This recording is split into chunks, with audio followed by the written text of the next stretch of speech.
Le paludisme tue encore 500 000 personnes par an dans le monde et 90% de ces victimes sont en Afrique subsaharienne. À l'occasion de la journée de lutte internationale contre cette maladie, nous recevons Hervé Verrozel, qui est porte-parole de Rollback Malaria, une institution affiliée à l'ONU. Bonjour. Bonjour. Alors, le paludisme recule globalement, mais il continue de tuer un enfant par minute. Pourtant, on sait guérir et prévenir cette maladie. Alors, qu'est-ce qui fait défaut dans la lutte contre la maladie? Tout d'abord, vous l'avez dit, il y a de grands progrès. Depuis 2000, on a diminué par 2 le nombre de victimes, ce qui est tout de même des progrès importants.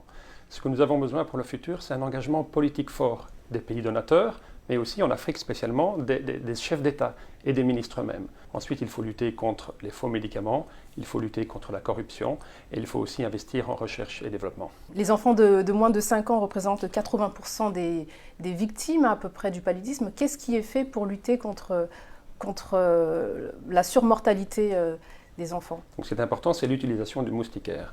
Donc, en Afrique, le moustique qui pique et qui transmet le paludisme pique quand il fait noir, pique le soir, à une heure où normalement les enfants devraient aller au lit.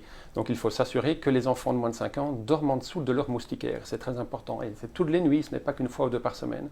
Ensuite, il faut s'assurer que si la moustiquaire a plus de 3 ou 4 ans, qu'elle soit remplacée par une nouvelle moustiquaire. Oui, parce qu'il faut encore que les populations aient accès aux moustiquaires, alors qu'on sait que 278 millions de personnes n'ont pas accès à des moustiquaires.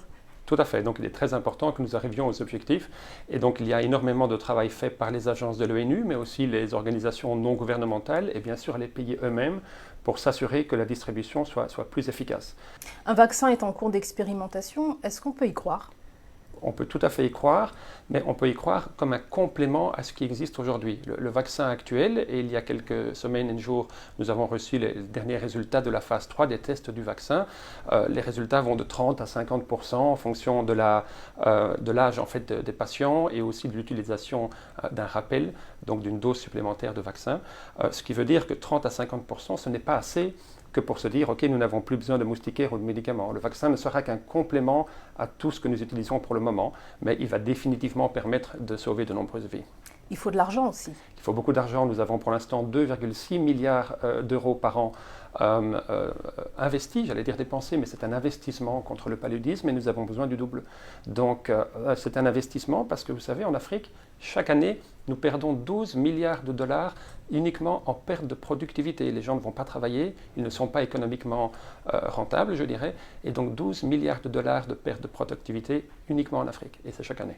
Donc c'est aussi un enjeu de développement économique. Un enjeu de développement social et économique, aussi un impact sur l'éducation. Le paludisme est la première cause d'absentéisme à l'école pour les étudiants et aussi pour les professeurs. Alors on a beaucoup parlé de la mobilisation contre Ebola l'année dernière, une mobilisation internationale. Il y a eu 11 000 morts, je le rappelle. On a l'impression que pour le paludisme, la mobilisation est plus faible alors qu'il y a plus de 500 000 morts par an. Le problème est différent. C'était bien sûr une crise qui ne pouvait pas s'étendre, Ebola, donc il fallait vraiment agir très très vite pour géographiquement arrêter le problème d'Ebola. Maintenant, pour le paludisme, 2,6 milliards par an, c'est déjà bien. Comme vous me dites, ce n'est pas assez. Donc il faut que nous doublions cette zone. Mais depuis 2000, chaque année, les investissements internationaux ont augmenté de 20%. Par contre, il faut déplorer que les dépenses nationales, du budget national des pays endémiques, particulièrement des pays africains, n'ont augmenté que de 4% par an pendant la même période. Merci Hervé Verrozel d'avoir répondu à nos questions. Et pour aller plus loin, vous pouvez cliquer sur le lien qui s'affiche sous cette vidéo. À bientôt.